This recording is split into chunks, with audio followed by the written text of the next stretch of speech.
समंदर के नीचे एक बड़ा वार जिसने इजराइल की डिजिटल दुनिया हिला दी। इस अंदरूनी हमले से हूती लड़ाकों ने इजराइल की कमर तोड़ दी है।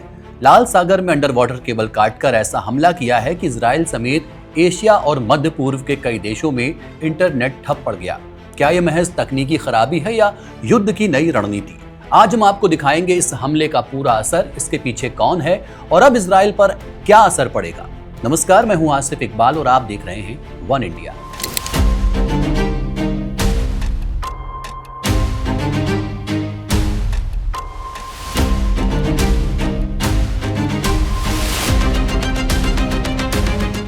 यमन के हूती लड़ाके जिन्होंने पहले मिसाइलों और ड्रोन से इजराइल पर हमले किए थे, अब इंटरनेट की कमर पर वार कर रहे हैं। उनका मकसद है इजराइल पर दबाव बनाना ताकि वो हमास के खिलाफ युद्ध बंद करे।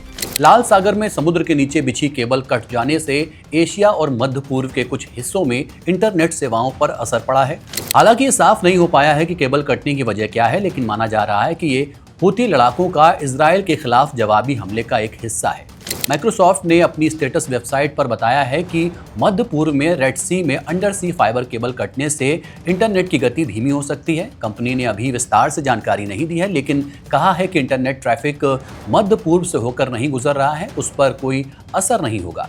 इंटरनेट एक्सेस पर निगरानी रखने वाली संस्था नेटब्लॉक्स ने कहा है कि रेड सी में समुद्री केबलों के कटने से कई देशों पर इंटरनेट कनेक्टिविटी का असर पड़ा है, जिसमें भारत और पाकिस्तान भी शामिल है।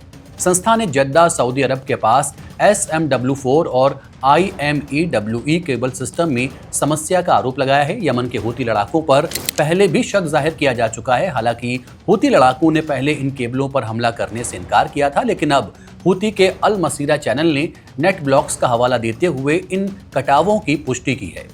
पहले ये समझ लेते हैं कि अंडर वाटर केबल क्या है और क्यों ये दुनिया और इजराइल के लिए अहम है। समुद्र की गहराइयों में बिछी ये फाइबर ऑप्टिक केबलें सिर्फ इंटरनेट के लिए नहीं, बल्कि वैश्विक व्यापार, बैंकिंग और सैन्य संचार के लिए भी जीवन रेखा हैं। सुरक्षा के लिए केबल के ऊपर प्लास्टिक, लोहे की शीट और जलरोधी कवच की कई परतें होती हैं। दुनिया की लगभग 95% अंतर महाद्वीपीय डेटा ट्रैफिक समुद्री केबलों के जरिए जाता है। ये केबल जहाजों के लंगर या जाल से भी कट सकती हैं। साथ ही भूकंप, सुनामी और जानबूझकर हमले से भी इनको नुकसान पहुंचाया जा सकता है। लाल सागर में कटे SMW4 और IMEWE cable network Bharat, Pakistan, मध्य पूर्व और यूरोप को जोड़ते हैं। जब ये केबल कटती हैं तो सिर्फ इंटरनेट धीमा नहीं होता, बल्कि बैंकिंग लेन देन पर असर, स्टॉक मार्केट में डिसबैलेंस, सैन्य और कूटनीतिक संचार में बाधा, साइबर हमलों का खतरा बढ़ सकता है। लाल सागर में अंडर वाटर केबल कटने के बाद UAE और दुबई और अबू धाबी के इंटरनेट यूजर ने धीमी इंटरनेट स्पीड की शिकायत की है। भारत और पाकिस्तान में भी कई लेन देन प्रभावित हुए हैं। अब सवाल यह है कि अगर हूती लड़ाकों ने इन केबलों को काटा है तो इस हमले का इजराइल पर क्या असर पड़ेगा। अंडर वाटर केबल कटने से इजराइल पर कई तरह से असर पड़ेगा। इजराइल पर इस हमले का असर बेहद गंभीर हो सकता है। इजराइल का सैन्य अभियान इंटरनेट पर निर्भर है।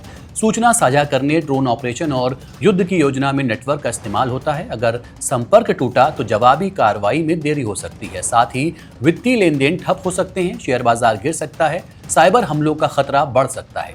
इजराइल को अब वैकल्पिक नेटवर्क, उपग्रह आधारित इंटरनेट और साइबर सुरक्षा उपाय अपनाने होंगे। ये हमला सिर्फ एक तकनीकी समस्या नहीं है, बल्कि रणनीतिक संकट है। इसके अलावा अगर हूती लड़ाकों ने अंडर वाटर केबल को काटना जारी रखा तो डिजिटल दुनिया में अफरा तफरी मच सकती है, वैश्विक व्यापार प्रभावित होगा, साइबर अपराध बढ़ सकते हैं, युद्ध लंबा खिंच सकता है।